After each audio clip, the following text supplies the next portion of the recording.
നമസ്കാരം, നിഷ് ന്യൂസിലേക്ക് സ്വാഗതം. ഇന്നത്തെ പ്രധാന വാർത്തകൾ.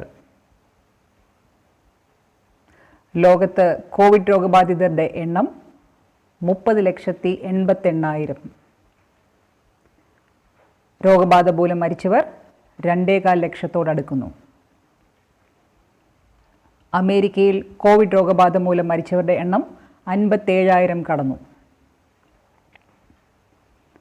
ഇറ്റലിയിൽ 26,977 പേരാണ് മരിച്ചത്.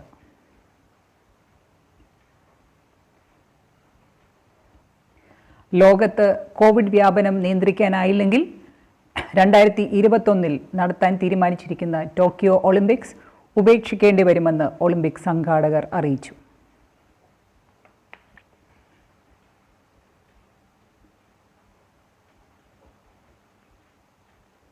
ചൈനയിൽ നിന്നും ഇന്ത്യ വാങ്ങിയ 5 ലക്ഷം റാപ്പിഡ് ടെസ്റ്റ് കിറ്റുകൾ തിരികെ നൽകാൻ കേന്ദ്ര തീരുമാനം. തിരിച്ചയക്കാൻ തീരുമാനിക്കും മുമ്പ് കമ്പനികളുമായി സംസാരിക്കേണ്ടതായിരുന്നുവെന്ന് ചൈന. റാപ്പിഡ് ടെസ്റ്റ് കിറ്റുകൾ ഇന്ത്യയിൽ തന്നെ നിർമ്മിക്കാൻ ആലോചന.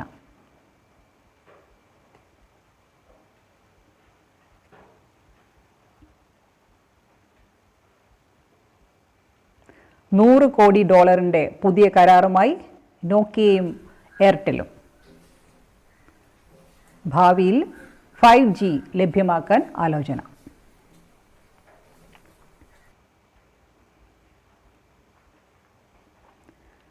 $193 രാജ്യങ്ങളിലെ കണക്കനുസരിച്ച് 20% ഗാർഹിക പീഡനം വർദ്ധിച്ചത്. ഈ കണക്ക് പ്രകാരം ഓരോ മാസവും ലോകത്താകമാനം 1.5 കോടിയിൽ ഏറെ ഗാർഹിക പീഡന കേസുകൾ ഉണ്ടാകുമെന്ന് ഐക്യരാഷ്ട്ര സംഘടന പ്രഖ്യാപിച്ചു.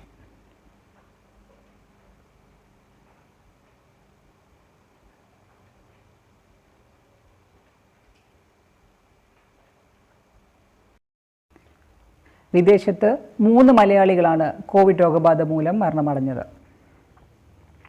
കോട്ടയം സ്വദേശിയായ സെബാസ്റ്റ്യൻ അമേരിക്കയിലും, കോട്ടയം സ്വദേശിയായ അനൂജ് കുമാർ ലണ്ടനിലും, തൃശൂർ സ്വദേശിയായ ശിവദാസൻ ദുബൈയിലുമാണ് മരിച്ചത്.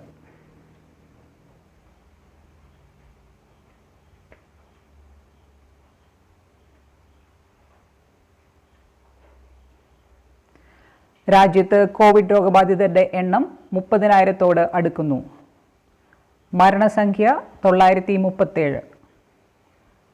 കഴിഞ്ഞ 24 മണിക്കൂറിൽ 57 പേരാണ് മരിച്ചത്. 1543 പേർക്ക് പുതുതായി രോഗം സ്ഥിരീകരിച്ചു. രാജ്യത്ത് ഏറ്റവും കൂടുതൽ രോഗബാധിതർ മഹാരാഷ്ട്രയിലാണുള്ളത്.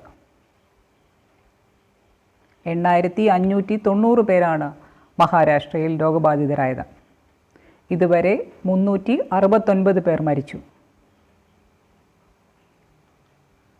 ഡൽഹിയിൽ 3,108 പേർ രോഗബാധിതരാണ്. ദില്ലിയിൽ കോവിഡ് ബാധിച്ച് CRPF ജവാൻ മരിച്ചു. ദില്ലിയിലെ മയൂർ വിഹാറിലെ CRPF ക്യാമ്പ് 2 ദിവസം മുമ്പ് കോവിഡ് രോഗബാധയെ തുടർന്ന് അടച്ചിരുന്നു.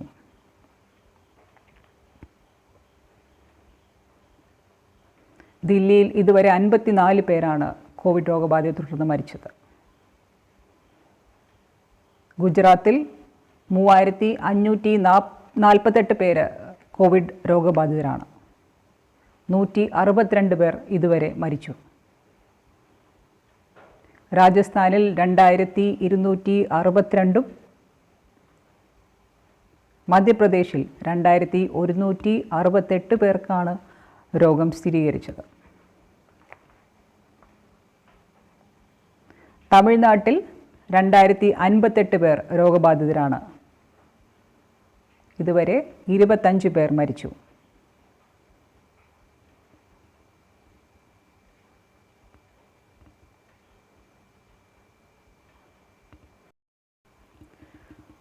രോഗതീവ്രത കുറഞ്ഞ കോവിഡ് രോഗികൾക്ക് വീട്ടിൽ തന്നെ ചികിത്സ ആകാമെന്ന് കേന്ദ്ര ആരോഗ്യ മന്ത്രാലയം. ഇത് സംബന്ധിച്ച മാർഗരേഖ കേന്ദ്രം പുറത്തിറക്കി. കോവിഡ് രോഗം ബാധിച്ച ആളിനെ നിരീക്ഷിക്കാൻ വീട്ടിൽ 24 മണിക്കൂറും ആൾ വേണം. വീട്ടിലുള്ള മറ്റുള്ളവർ ഡോക്ടറുടെ നിർദ്ദേശപ്രകാരം പ്രതിരോധ മരുന്നുകൾ കഴിക്കണം.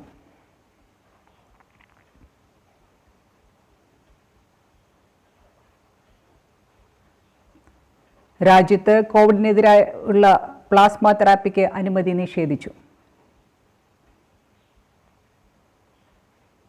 കോവിഡിനെതിരെ പ്ലാസ്മ തെറാപ്പി ഫലവത്താണ് എന്ന് തെളിഞ്ഞിട്ടില്ലെന്നും രാജ്യത്തോ ലോകത്തോ കോവിഡിനെതിരെ മരുന്ന് കണ്ടുപിടിച്ചിട്ടില്ലെന്നും കേന്ദ്ര ആരോഗ്യ മന്ത്രാലയം. പ്ലാസ്മ ചികിത്സ ജീവന് തന്നെ ഭീഷണി ആയേക്കാം എന്നും ആരോഗ്യ മന്ത്രാലയം പ്രസ്താവിച്ചു.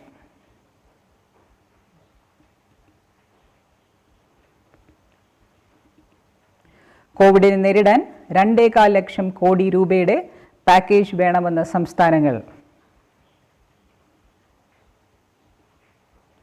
കേരളം 80,000 കോടി രൂപ ആവശ്യപ്പെട്ടു.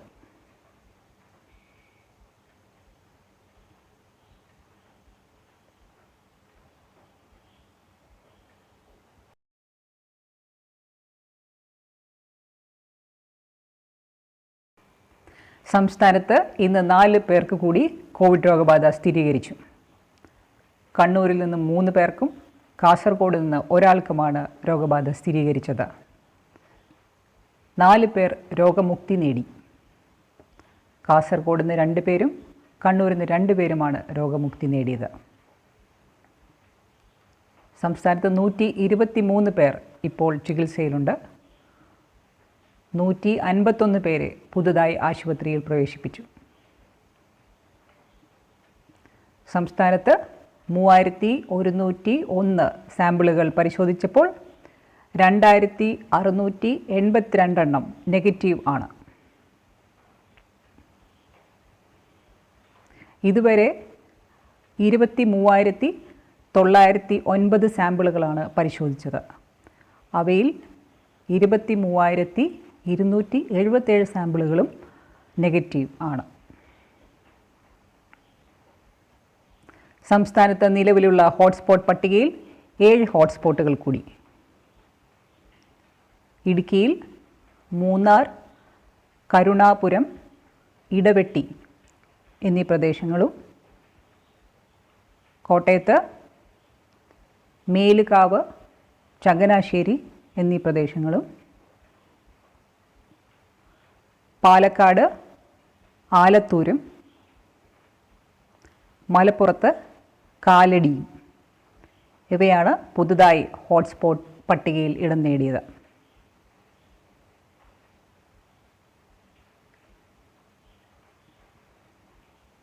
കോട്ടയത്ത് നിരോധനാജ്ഞ പ്രഖ്യാപിച്ച് കളക്ടർ. 5 പേർ കൂട്ടം കൂടിയാൽ ശിക്ഷാർഹമാണെന്ന് കളക്ടർ പ്രസ്താവിച്ചു.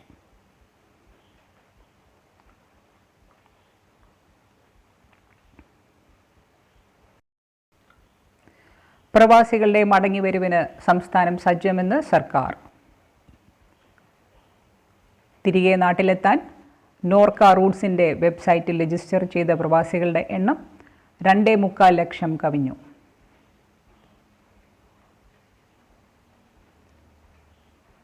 വിമാന യാത്രാ നിരക്ക് ഏകീകരിക്കണമെന്നും ഇന്ത്യൻ എംബസി സഹായിക്കണമെന്നും പ്രവാസികൾ.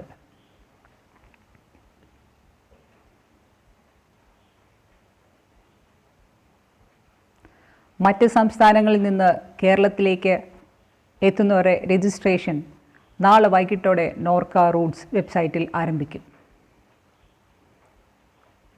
ആദ്യം രജിസ്റ്റർ ചെയ്യുന്നവർക്ക് പ്രത്യേക പരിഗണനയില്ലെന്നും രജിസ്ട്രേഷൻ ചെയ്യുന്നവർ തിരക്ക് കൂട്ടരുതെന്നും നോർക്ക അറിയിച്ചു.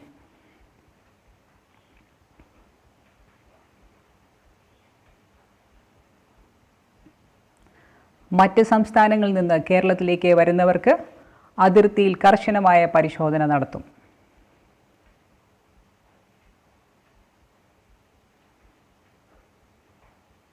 ലോക്ക്ഡൗണിന് ശേഷവും സംസ്ഥാനത്ത് മാസ്ക് നിർബന്ധമാക്കും. മാസ്ക് ദൈനംദിന ജീവിതത്തിൻ്റെ ഭാഗമാക്കണമെന്ന് മുഖ്യമന്ത്രി.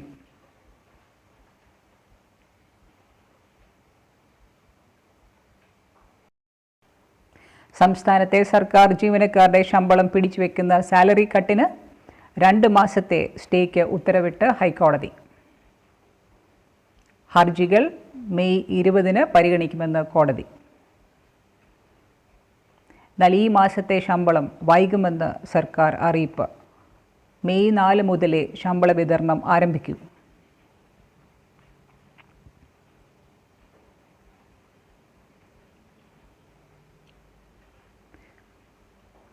കോവിഡ് പശ്ചാത്തലത്തിൽ ഇടുക്കിയിൽ മാസ്ക് ധരിക്കാതെ പുറത്തിറങ്ങിയ 118 പേർക്കെതിരെ പോലീസ് കേസ് രജിസ്റ്റർ ചെയ്തു.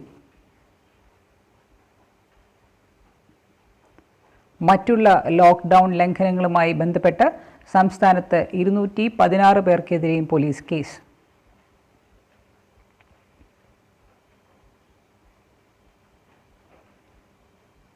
സംസ്ഥാനത്ത് വേനൽ മഴ ശക്തമായതിനാൽ 6 ജില്ലകളിൽ യെല്ലോ അലേർട്ട് പ്രഖ്യാപിച്ചു.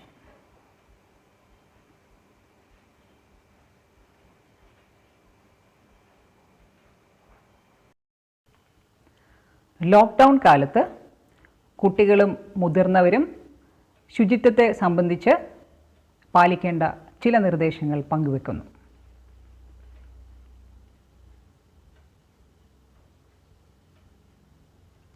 അനാവശ്യമായി മുഖത്തും കണ്ണിലും ചെവിയിലും മൂക്കിലുമൊക്കെ തൊടുന്നത് മുതിർന്നവരും കുട്ടികളും പരസ്പരം ചൂണ്ടിക്കാട്ടി ഒഴിവാക്കുക. മുഖത്ത് അനാവശ്യമായി തൊടുന്ന ശീലം ഒഴിവാക്കാൻ ഇത് സഹായിക്കും. രസകരമായ ചില കളികളിലൂടെയും കുട്ടികളിൽ നല്ല ശീലങ്ങൾ ഉറപ്പിക്കാം. അനാവശ്യമായി മുഖത്ത് തൊടുന്നവർക്ക് ഓരോ പ്രാവശ്യവും ബ്ലാക്ക് മാർക്ക് നൽകി ഒരു ചാർട്ടിൽ രേഖപ്പെടുത്തുക. ഏറ്റവും കുറച്ച് ബ്ലാക്ക് മാർക്ക് കിട്ടുന്നയാൾ വിജയിയാകും. വിജയികൾക്ക് മുതിർന്നവർ സമ്മാനങ്ങൾ കൂടി കൊടുത്താൽ ഇത് കൂടുതൽ ആവേശകരമാകും. ഇങ്ങനെയുള്ള കളികളിലൂടെ നല്ല ശീലങ്ങൾ കുട്ടികളിൽ വളർത്തിയെടുക്കാം.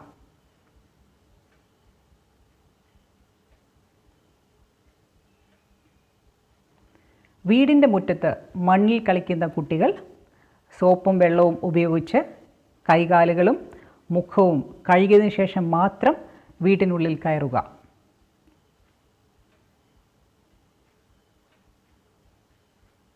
കളിക്കുന്ന സമയത്ത് ഉപയോഗിക്കുന്ന വസ്ത്രങ്ങൾ ബക്കറ്റിലെ സോപ്പ് വെള്ളത്തിൽ തന്നെ കഴുകിയെടുക്കുക.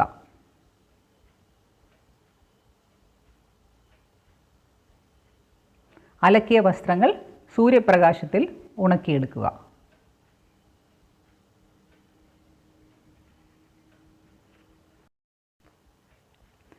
വീടിന് പുറത്ത് നടക്കാൻ ഉപയോഗിക്കുന്ന ചെരുപ്പുകൾ വീടിനുള്ളിൽ ഉപയോഗിക്കരുത്.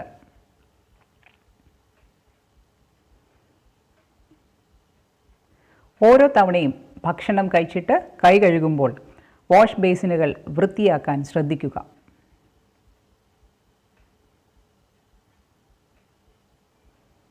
ടോയ്ലറ്റ് ഉപയോഗിക്കുമ്പോഴും ഉപയോഗശേഷം അത് വൃത്തിയാക്കുക.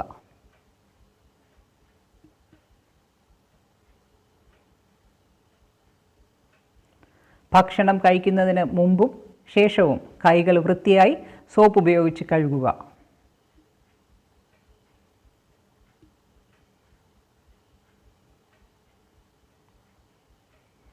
തുമ്മുമ്പോഴും ചുമയ്ക്കുമ്പോഴും തൂവാല ഉപയോഗിച്ച് മൂക്കും വായും പൊത്തുക.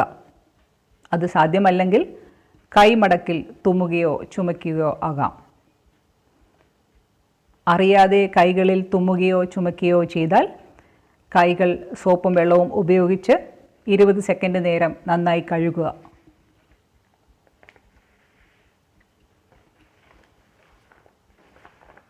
മൂക്കോ കണ്ണോ ചെവിയോ വായോ വൃത്തിയാക്കാൻ ശുചിമുറി ഉപയോഗിക്കുക. മുറിക്കുള്ളിലോ മുറ്റത്തോ മൂക്ക് ചീറ്റുകയോ തുപ്പുകയോ ചെയ്യരുത്.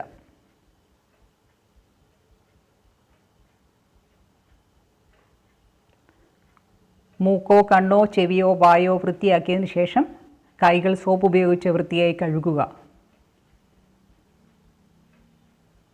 പിന്നീട് ഇടയ്ക്കിടയ്ക്ക് കണ്ണിലോ മൂക്കിലോ ചെവിയിലോ വായിലോ തൊടാതിരിക്കുക.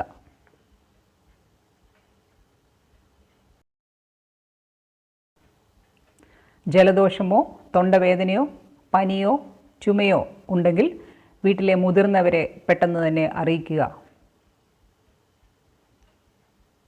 ഇങ്ങനെയുള്ളവർ വീട്ടിലെ 60 വയസ്സിന് മേൽ പ്രായമുള്ളവരുടെ അടുത്ത് പോകരുത്.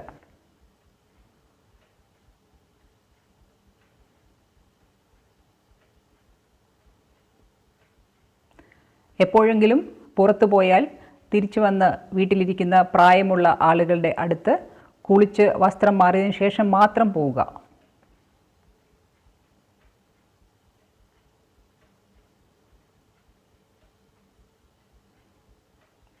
അനാവശ്യമായ സാനിറ്റൈസർ ഉപയോഗം ഒഴിവാക്കുക. സോപ്പും വെള്ളവും ലഭ്യമാണെങ്കിൽ അവ ഉപയോഗിച്ച് കൈകൾ കഴുകുക. സാനിറ്റൈസർ ഉപയോഗിച്ചതിന് ശേഷം തീയുടെ അടുത്ത് പോകാതിരിക്കുക.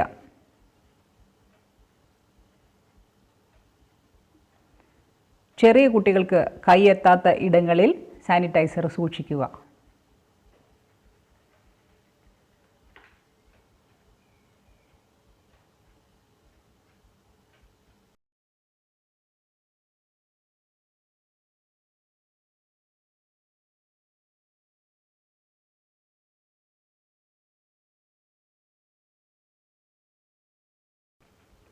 കോവിഡിനെ നമുക്ക് ഒരുമിച്ച് നേരിടാം.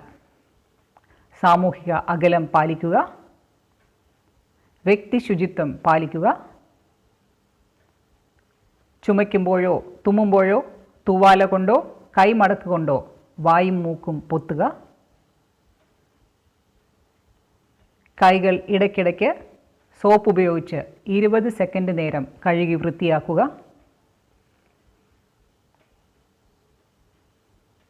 മുഖത്തും കണ്ണിലും മൂക്കിലും വായിലും തൊടാതിരിക്കുക,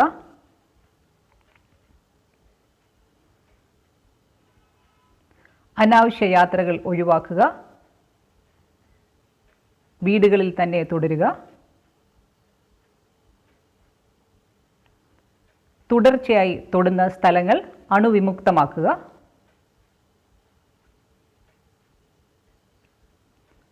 പുറത്തിറങ്ങുമ്പോൾ നിർബന്ധമായും മുഖാവരണം ധരിക്കുക,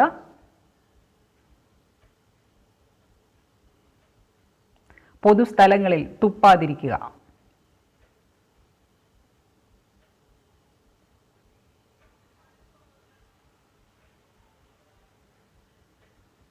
ശ്രവണ പരിമിതിയുള്ളവർക്കായുള്ള നിഷ് ന്യൂസിൽ ആംഗ്യഭാഷാ പരിഭാഷകൻ വിനയചന്ദ്രനോടൊപ്പം സിൽവി മാക്സിമേന.